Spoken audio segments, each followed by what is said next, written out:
नमस्कार, news nation के digital platform पर आप सभी का स्वागत है। मैं हूं आपके साथ अमृता गर्ग और आज बात करेंगे महाराष्ट्र की। और महाराष्ट्र में लगातार जो भाषा विवाद बढ़ता चला जा रहा है, उसे लेकर महाराष्ट्र की सियासत भी सरगर्म है और देश भर में इसकी चर्चा हो रही है। महाराष्ट्र में मराठी को एक ऐसा मुद्दा बना लिया गया है और ये कहना गलत नहीं होगा कि एमएनएस की तरफ से तो इसे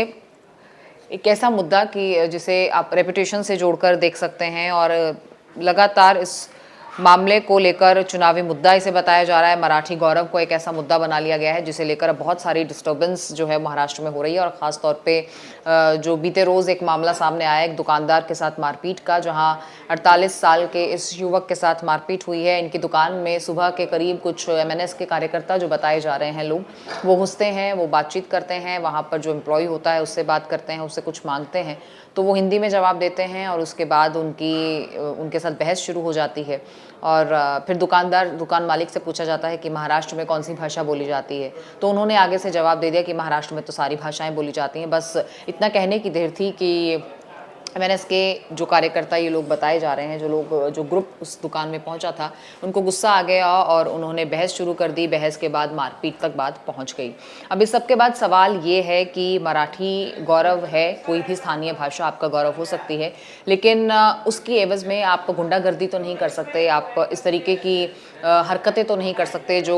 शांति भंग करें और जिससे लॉ एंड ऑर्डर की स्थिति पर जो है वो भी सवाल जो है वो उठने लगे। और ऐसे ही सवाल लगातार उठ रहे हैं। हालांकि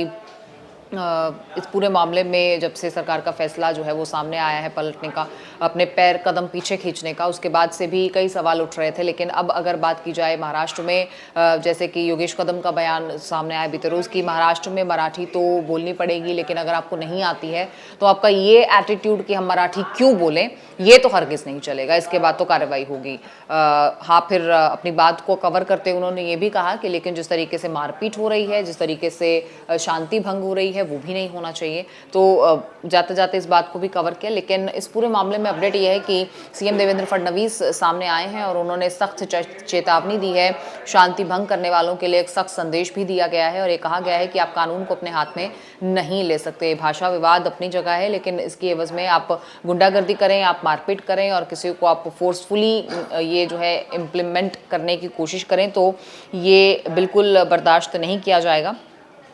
मराठी के नाम पर गुंडागर्दी बर्दाश्त नहीं होगी। सीएम फडणवीस ने ये साफ तौर पर चेतावनी दी है और ये भी साफ कर दिया है कि कानून को अपने हाथ में लेने वाले जो भी लोग हैं और कानून को तोड़ने वाले जो भी लोग हैं, उनके खिलाफ सख्त कार्रवाई की जाएगी। आपको बता दें कि यह पूरा मामला मीरा रोड पर जो दुकानदार के साथ मारपीट की घटना हुई है उसके बाद ही सामने आया है और एमएनएस लगातार मराठी गौरव को चुनावी मुद्दा बनाने की कोशिश कर रहा है। जोधपुर स्वीट शॉप बताई जा रही है जिनके मालिक के साथ ये मारपीट हुई और वीडियो सामने आया, जिसके बाद से बहुत सारे सवाल उठे और सीएम भी भड़के और उन्होंने कार्रवाई की चेतावनी दी है।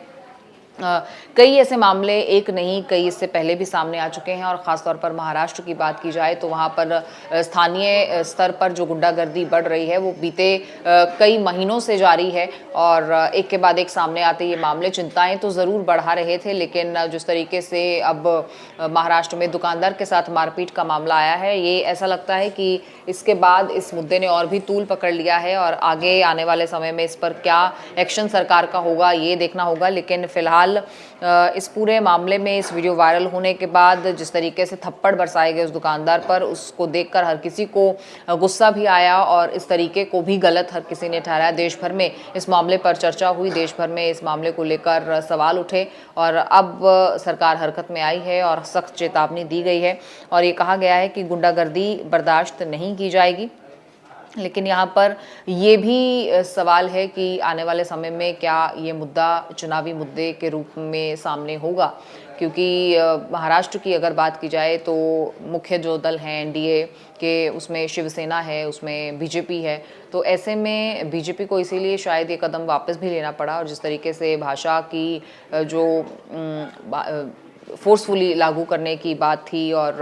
हिंदी को फोर्सफुली लागू करने की बात थी, उसको भी वापस लिया गया है पूरे विरोध के बाद। और इसी का जश्न जो है एमएनएस कार्यकर्ता जो है वो मना रहे थे और इसी का जश्न मनाते मनाते वो इस दुकान में भी घुसे थे। तो भाषा की अनिवार्यता का जो फैसला, जो हिंदी को स्कूलों में पढ़ाए जाने को लेकर जो फैसला लिया गया था, उस पे ज़रूर सरकार बैकफुट पर नज़र आई, क्योंकि पूरे महाराष्ट्र में उसे लेकर एक विरोध जो है वो समझ में आ रहा था। और जिस तरीके से ठाकरे ब्रदर्स जो हैं वो एक मंच पर आकर एक साथ आए, फिर चाहे वो उद्धव ठाकरे हों, राज ठाकरे हों, और आदित्य ठाकरे का बयान भी उस दौरान हमने देखा कि सामने आया। तो उन्होंने कहा कि ये मराठी हमारा गौरव है, हमारी भाषा है, और इसके लिए एक मंच पर आना हमारे लिए बहुत ज़रूरी हो जाता है अगर हमें महाराष्ट्र में मराठी गौरव को बचाना है। तो ये थोड़ा बैकग्राउंडर इस पूरी खबर पर, और किस तरीके से एक रैली के आयोजन की बात जो जिसमें कहा गया कि ठाकरे ब्रदर्स एक मंच पर आकर इसका विरोध करेंगे कि हिंदी को आप अनिवार्य नहीं कर सकते हैं महाराष्ट्र में। तो उसी वजह से सरकार को इस पर बैकफुट पर आना तो पड़ा, लेकिन उसका जश्न मनाते मनाते एमएनएस के कार्यकर्ता शायद अब ये एक अहंकार भाव जो है वो कहीं ना कहीं नज़र आ रहा है, और इसका असर ग्राउंड पर कैसे दिख रहा है वो इसी गुंडागर्दी, बदतमीज़ी और आप ज़बरदस्ती किसी से भी जाकर उलझ रहे हैं, तो वो तमाम चीज़ें ग्राउंड पर अब दिख रही हैं। इसीलिए सरकार को अब फिर से आगे आकर सीएम फडणवीस को ये कहना पड़ा है कि इस तरीके से आप गुंडागर्दी नहीं कर सकते हैं, आप मारपीट नहीं कर सकते हैं, आप लॉ एंड ऑर्डर की स्थिति को ख़राब नहीं कर सकते हैं, क्योंकि उसका भी ब्लेम फिर सरकार पर आएगा। क्योंकि स्थितियाँ अगर ज़्यादा बिगड़ती हैं तो जाहिर है कि आने वाले समय में इस पर और ज़्यादा हालात ख़राब हो सकते हैं, क्योंकि महाराष्ट्र में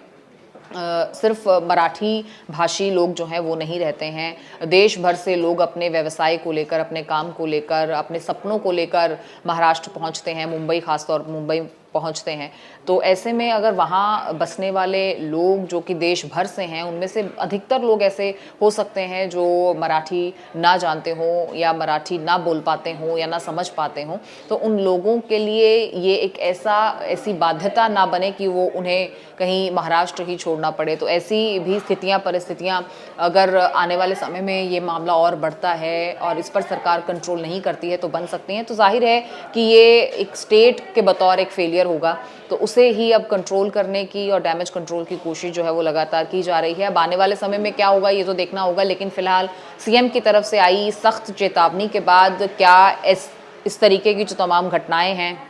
जो वारदातें लगातार हो रही हैं, उसमें कोई कमी देखने को मिलेगी, ये अपने आप में एक बड़ा सवाल जो है वो खड़ा हो जाता है महाराष्ट्र को लेकर। लेकिन उम्मीद है कि अब इस चेतावनी के बाद, सरकार के इस रुख के बाद ये ज़रूर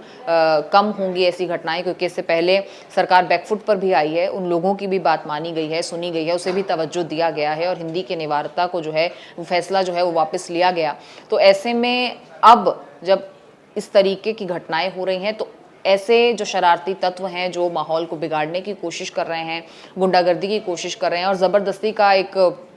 रौब जो है वो दिखाने की कोशिश करते हुए कानून को अपने हाथ में ले रहे हैं, कानून की धज्जियां उड़ा रहे हैं, किसी से भी जाकर उलझ रहे हैं, किसी को भी थप्पड़ जड़ दे रहे हैं, किसी के भी प्रीमिसेस में घुसकर आप इस तरीके की हरकतें कर रहे हैं, तो ये अपने आप में लॉ एंड ऑर्डर को फेल करता है। तो अब बस सरकार की तरफ से उठाया गया ये कदम, और सरकार की तरफ से, सीएम की तरफ से आया हुआ ये बयान आने वाले समय में उम्मीद है कि इस तरीके की घटनाओं पर